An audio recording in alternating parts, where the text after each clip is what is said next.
Hello everyone, welcome back to Beers and Tears. Today I'm joined with Gimmy Hello. here in your humble abode. Love. Is this just like the chill out space? Yeah, especially in winter because it's so cold in Mullumbimby and the houses aren't insulated. So here we are on the dominatrix couch. I was just saying to Vic, got this on Marketplace. It's a dominatrix couch from the 70s, original. Haven't washed it. Extra flavour. Extra tasty. And you've just released your album. Yeah. Tell me about it. It's called Things Look Different Now. Yeah, congrats, first of all. Thank you. I was listening to it for a second time on the way here, and it's sick. It's kind of like a bit of everything. Yeah, it's got a combination, that's for sure. Yeah, I loved it. I loved particularly Fall On Me. Yeah, I love that song so much. But yeah, tell me a little bit about kind of the beginning of creating this album and sort of like your journey and relationship with it. Well, cheers, by the way. Cheers. Welcome.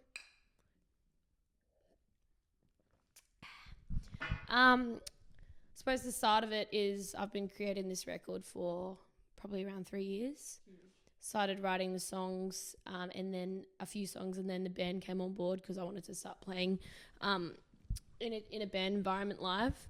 Just felt lonesome on my own, and there's two sides of my music, which is slow and intimate and intricate and emotional, and then the other side is just chaos. So I feel like I really needed to support that vision. So yeah, a lot of the songs are like the main theme around the whole record is about change and like the aging process and grief around like friendships and relationships, and just change is like a really big like nostalgic thing for me, I think.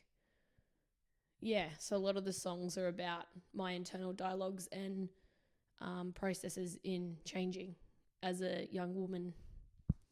Cool. And so 3 years of making, when did it kind of begin, and like when did you feel like what was like the most challenging part of like creating such a large body of work that is this album? I think I just had the vision and I was so driven to do it that I just moved like a mad woman until it was finished. So I think my focus kind of like was challenging to keep up with, even though I was like getting sick every month or burning myself, saying yes to everything, trying to have everything exactly how I envisioned it. If it wasn't it, we're redoing it, So I think keeping up with my own, like, perfectionism isn't a thing. I don't believe in perfectionism, but there was a certain way that I wanted it to portray sound, and I was just, pretty much like a bull in a cage until it was done. Yeah. And you recorded it in like a cabin like studio? Yeah, half in Sam Joseph, absolute legend and icon around the area. We recorded half in his cabin studio in Currabell and then half in this living room. Amazing. Yeah. Cool. What was like, what kind of role did like the atmosphere of where you were creating kind of have, what was the influence on the record? Like being able to kind of record it in the confines of your own space, but also kind of separately in like what I can imagine would be like a really nice, beautiful like cabin studio space. Yeah, it was actually the cabin studio. That was the first stint. That was really nice to have, like, it felt comfy. Sam was just such an amazing person, just makes you feel comfortable, and being in nature I think is really helpful, and just having time out to kind of, when you're in the studio you're in your head a lot and you're kind of like, repeating things constantly, so it's nice having a nature spec there. And then this side of it of doing it in the house I loved because it's in the comfort of my home, and I could like give everyone snacks, cold beers, it just felt real cozy. It was pretty chaotic. Like my housemate had like a mate staying over at the time.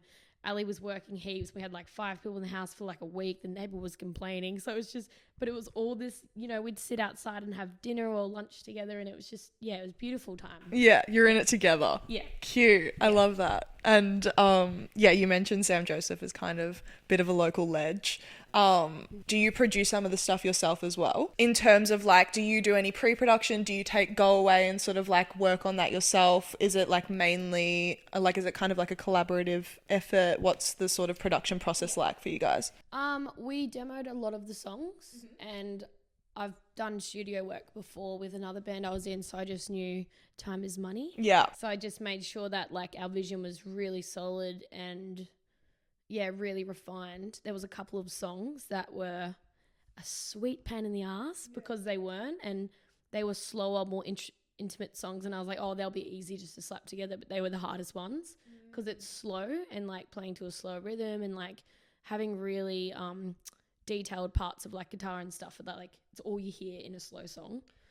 There's like no hiding. There's no hiding. Yeah. So they were the hardest ones, but other than that, I feel like we had a really clear view of the song. Sam definitely added some amazing touches, especially on the synth and the slide guitar and certain elements. He was like, you know, you should get rid of that bit and add that bit. So it was a nice collaboration. Yeah, cool. I say this because I was just wondering like if there were any sort of like tips or tricks or things in the studio that he kind of did that you were like, oh, this is kind of cool, like I'd like to take this away into my own process eventually, or like anything that you kind of learnt along the way that was like really beneficial or helpful for your own process in like creating the record.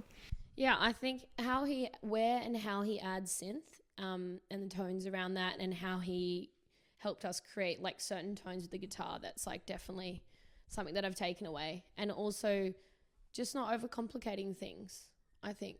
And if it's not working, like take a break and like maybe just let it be for a minute. You know? Yeah. Cool. And I read that you really enjoyed using like vintage instruments in the recording process. Can you tell me like a little bit about, I guess, why you enjoy using them so much and what kind of role they have in the sound of the record?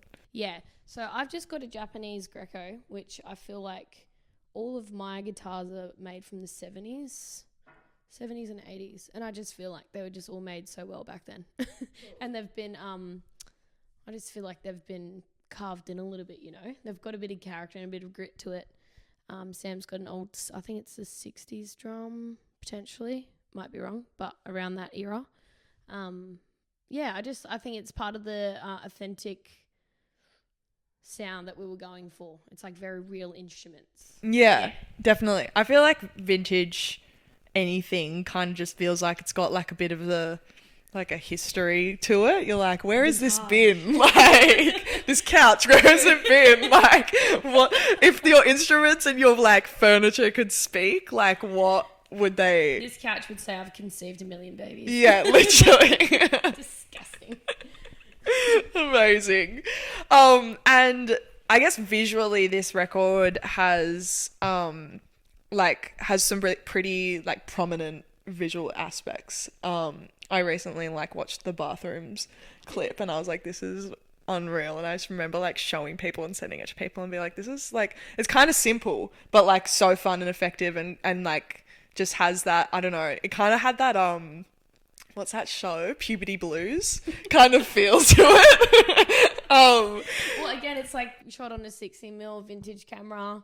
The aesthetics are meant to be kind of like maybe 70s 80s vibe. Yeah, it's fun. Do you enjoy kind of creating that visual element to the music? And like, do you have, when you're creating a song, do you have like a visual for it, or does it sort of like come after? What's your relationship with the visuals of it all? Absolutely adore doing visuals for songs. I feel like growing up watching Rage every Saturday morning, or if I was like really fixated on an artist or a song growing up, I'd just go and watch their video to like kind of relate more to the artist and what the song is about. And I just really admire the creativity around it. But a lot of the music, like with Bathrooms, that was created instantly as soon as the song was made. I just envisioned it completely with like elevators and like white chairs and stuff. And things look different now. I feel like the same thing. All the music videos just come naturally for me. When the songs are made, I'm like, it's coming to me. It's there. It's happening. Yeah, it's a fun kind of addition to creating music. It's like kind of the fun part. It is definitely the fun part. Yeah, but like a lot of people don't feel like, some people are just like, it's a bit of a chore to have to do that aspect of it, because like I don't know, like the way that you release music is kind of like, you know, you have to create these like visual elements that you like put on social media and like blah blah blah. And some people have this like feeling of like, "Oh, I just want to like make my music and put it out." For me, I relate. I'm like fucking putting like cool visuals to shit is like the best part ever, and I like love watching people like create something that goes along with their music. I think that's so fun. It's so important to have like a visual story beside it. Like I sometimes get sad like that I can't do a video for all of them. Because I'm like, imagine like it can really give an audience or a viewer perspective of what you felt or what you're feeling when you're playing or creating the song. Yeah. Yeah, I wish I could do it for all of them. And I feel like it's such a rewarding thing, like going like doing like a full shoot day and then like watching the final result and being like, shit, this is so cool. This was actually really cool. Like the weird shit that I was doing has like come into this like sick visual that like just is amazing. It's the best when they're like the videographer's like got an edit, you're just like, you're joking me. You're just like so excited. But also like on shooting days, like trying to keep expectations low, because sometimes you have such a, or it's always you have a clear vision, and sometimes it's because you're in a collaborative space, it's not, and you're not behind the lens as well as an actor, you don't actually get completely the outcome you desire. But just like surrendering to that, like that's that creative, like its own personality is formed on its own. Totally. You know, it's just guiding it and it's just happened. Yeah. Cool. And what do you work with the same videographer for? Have you worked with the same videographer for all your videos that you've made for this record? Mainly I work with Ben Bloom. He is a US videographer. He shoots on 16mm. I met him in New Zealand when I was touring with another band 2 years ago, and we just clicked straight away as mates, and he flew over here twice and we just done 4 music videos, and another music video was done by a local guy called Dom Sullivan. Cool. He was great. It was awesome and just completely different. That was more like high-tech visual, digital, sorry. Whereas Ben was 16mm, and yeah, it was just nice to have like get our mate over. We just like put him up and we just hung out and we just did some music videos. It was sick. Yeah. I feel like how did you find the difference between like working with film and then working with like analog? Digital? Yeah. I'm like, which one is it? That's classic. Yeah. I think with 16mm, you can't get a million shots. Yeah. You just gotta fucking nail it there and there. And if you don't, that's just it. And it kind of like the nerves of it sometimes makes you just express even bigger, because you're not like, let's do it again, you know? Yeah. Like things look different now. That was done in one take and we did it once and then did some other shots. So it was kind of like, and that's all the role we had, and that's the only time we had to do it. So there wasn't any time for like screw ups. And it was like fun. It was like a thrill, you know? Yeah. And it's kind of like simple. Like you don't have a million things to choose from. It's like you've only got these few videos to choose from, and it's like you gotta make it work. Yeah, and the texture's beautiful, you know? Yeah. It's gorgeous. It's so gorgeous. Cool. Yeah. And yeah, things look different now. Was the final track that was recorded for this album? Yes. Or like the final track that was finished for this album. It's also the title track. So like, what is the significance of this song? And yeah, how did you kind of work out that it was the title track, the final track? Like, what was that feeling like? Well, I had, all the songs were done, like written. This is before studio time. They were all written, done, except for this. There was room for one more song, and it was just, Things Look Different Now, before it was that, was just toying me like a little bitch for like a year with the riff. And then there was a certain part of the song that was written, and it was just fucking like, nah, bitch, you're not having me yet. And I was just like, far out. And then I just sat down like a month before recording was booked, and it just came out like lava. It just came out like lava. I just, fully flowed out of me. And then I was like, that's the name of the record. Like I didn't know the name, what the record was going to be called. And I was trying to like come up with things, and they were like lame and it didn't resonate. And then that just happened all at once. And I was like, that's the glue for this whole record. Damn, that must have been the best feeling. It was. I was like, yes. I was really worried for a moment there. I was like, am I going to call this thing like mustard or something? Yeah. It's like random. That's cool. So like you had them all kind of, you knew exactly, you like had all the demos before going in and recording the record. Cool. That's really, I don't know if it's a different approach, but I feel like sometimes it's like, I've got a couple songs, I'm going to go like in and record them, and then like it's like a slow recording process rather than like having them all ready and knowing exactly what you're going to go in and do. Yeah. What kind of, I guess, you would have like set out and been like, I'm gonna make an album and this is like what it's gonna be. In a year. Like I was like, I'm doing it in a year. Wow. It's gonna be out in a year and I'm gonna do it. And so what was kind of like this, what made you decide that this is like what the songs were gonna be, and having them like ready beforehand, did they kind of did the sound of them change knowing that they were all gonna be like together in the recording process? Did the songs kind of change a little bit? Yeah, like knowing that they were all sort of going to be in one body of work, when you went and recorded them, did you change them a little bit from the demos so that they were like more fitting as a piece of work, or did they kind of all feel that way initially? Yeah, no, there was no changing that was done. I think probably anything that was consistent about it was recording it all with the same instruments. But it wasn't, I didn't intentionally want it all to sound the same. I kind of really dig diversity. Yeah. And I think I'll always be like that as an artist. Yeah. Yeah, I didn't intentionally think they need to be different.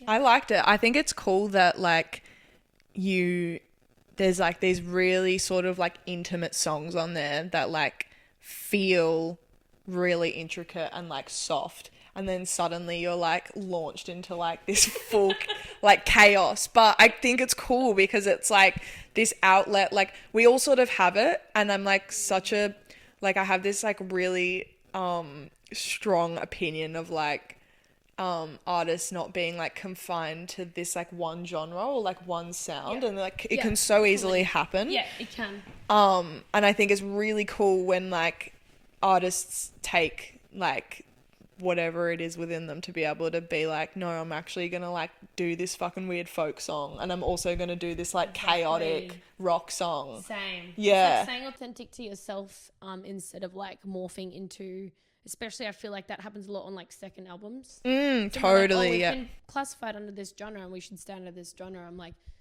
that's cool if that actually like flows like that for you fully. I think it's kind of nice when you kind of create your own sound and brand like that. But yeah, it's as long as you're not losing authenticity as an artist. Yeah. Like I must stay in this box. Totally. Or else I'm not going to be like received, or, you know. Yeah, it makes me really happy for the artist when like I feel like they're able to just explore like whatever music like they actually want to create and put into their music. For sure. Like I think that's just really fun and cool, and like, yeah, I don't know, I'm starting to, I used to be of the opinion of like, oh, like that's a bit jarring to like not have it flow so nicely. Like I really cherish albums that like have this beautiful flow.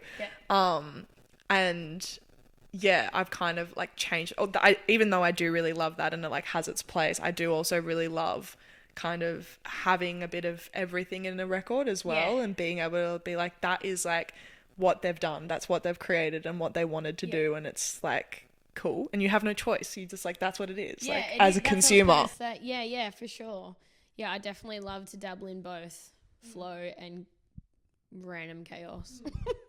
Sign me up. I guess like, were there any memorable moments or like kind of like surprising factors that arose during the writing process or like the production process, or just any sort of, from the beginning of like the 3-year mark to the end of the 3-year mark? Was there any like potent memory that you had of like the album making process for you that was just like a pivotal highlight? Probably forming the band and then playing the songs live before we recorded them, and seeing people's response to that, and also how it felt for me personally singing them. I went through like pretty, I lost a lot of friends, not through anything bad, but like just life just moved us on different paths. Some of them were a little bit bitter, on the bitter side, and love you. Yeah. But they feel well. Yeah. But life just happens that way. And I think there was just such big shift for me, like, you know, an intimate relationship ending in that time, and then a whole community of mine just kind of drifting off, and then kind of really having to look into myself and moving into a new stage of womanhood and who I am as a person. like probably going to a deep, authentic space of myself more than ever, moving out of that early 20s into late 20s and kind of feeling more comfortable and with what I have to say and how I want to live. So I think a lot of the process, there was a lot of grief and like around the idea of success and friendship and what it means to be like good and what it means to be loved and to feel love in myself. So I think that was probably the most significant thing, was the writing process for me, is like letting that kind of come out of me. And like it was a reflection. It's kind of like a journal, you know? The record's like my personal journal, which is so motherfucking vulnerable. Yeah, I was gonna say like such a joy to do, you know? Yeah, that's like props to you. It's fucking freaky because like that's like you are letting people into like that, like these really deep thoughts that you have, and unfortunately like you don't get the, if you're putting the music out, like you don't have the choice on like who hears it either, and so it's like a pretty big and like powerful move to just be like, no, like this is my story and like fuck you. I'm like, but like fuck you in a good way and a bad way, like whoever chooses to listen to it, like this is what it is. And like you kind of like, well, that's where some of the, for me, the best musicians that have touched my heart the most have been the ones that have been put their heart on a plate for you to just, you know, feast at. And that's like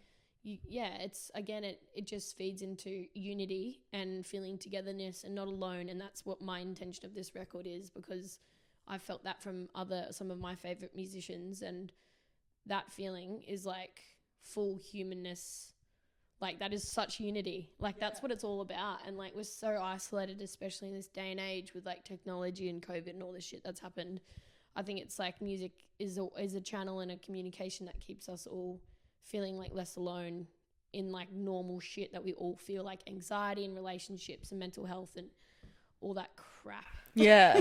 No, it's so true. Like I have always said, like for me to feel like, just in any instance, but for me to like feel like truly connected to someone, like I feel like there needs to be like vulnerability shared. Like I don't feel connected to somebody if like we're not having like expressing our vulnerabilities. Real deal. Yeah, for some reason I've just been like that, and like for you to express like those thoughts and feelings, even like to me in this moment, like I was like, damn, like I fucking relate to that and I feel that, and like that's that connection as well, that is just like, I don't know, it just kind of brings like a collective unity to the vibe as well, which is like really cool. Real deal. Yeah. Like no bullshit. She's like, as soon as you walked in here, I was like, sup, sister? Yeah. Literally though. Where do you live again? Yeah. I know. But that's great. It's kind of, I don't know. I love, entering situations like that, or like having conversations like that. And I feel like people who listen to your music and connect to the messages you're sharing will also experience that through the music as well. I hope so. That's the whole intention. Yeah, absolutely. That's the plan. Which is really cool and great. Thank you. You mentioned the band and bringing them into this project and playing the songs with them live. What does that look like? Like, what has that experience been like for you? If someone was to come to a Gimme show, what are they experiencing? The band, I just want to say, just say the band. They're just fantastic humans, you know? Samson, Kyle and Barclay. We're all so different, and we all just laugh our heads off, and we just have the best fun. There's just joy, and there's also space. Like, we're obviously singing or playing these songs that are like intimate and vulnerable and like about friendship and all that stuff. So I feel like that there's always space for that to be held, like being real with each other. Like, how are you? Having a crap day? Cool. What do you need? Do you need a cup of tea, or do you want something stronger? But playing live with them is so fun. You know, I feel like musically they're all so fucking talented. Like, I've been blown away, and just how that we've all come together to create such an amazing dynamic.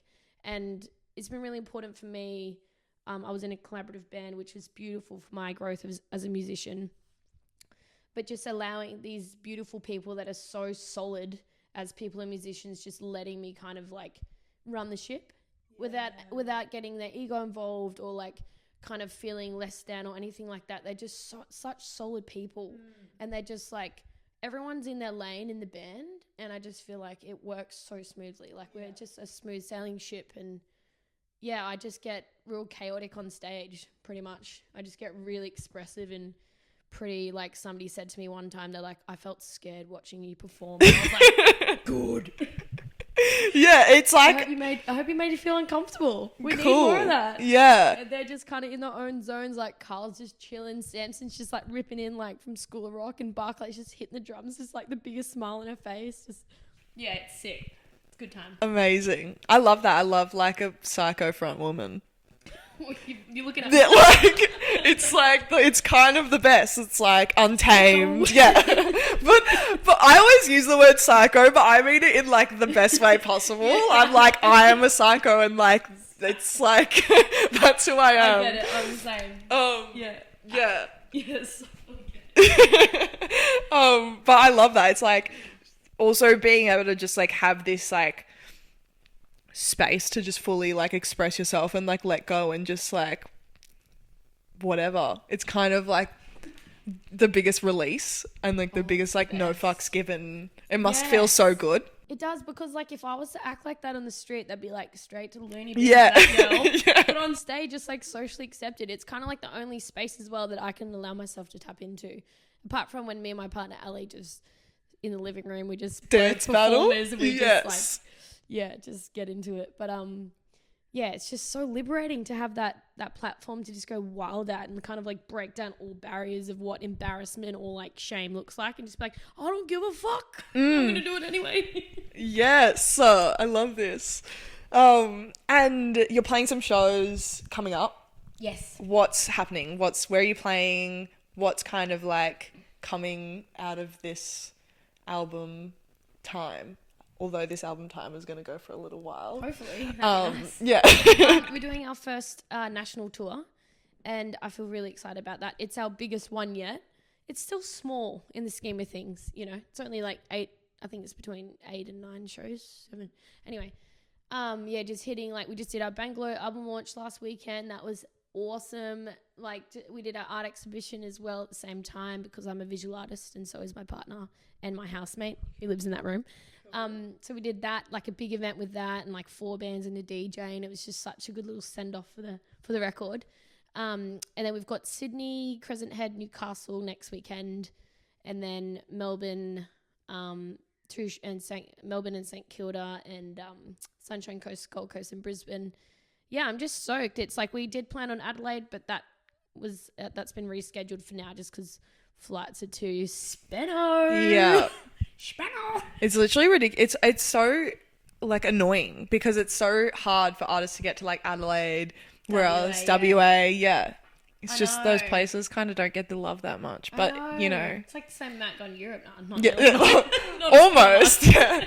But we'll go there again because I want to check out Adelaide and WA. But yeah, it's just like a nice bite-sized tour.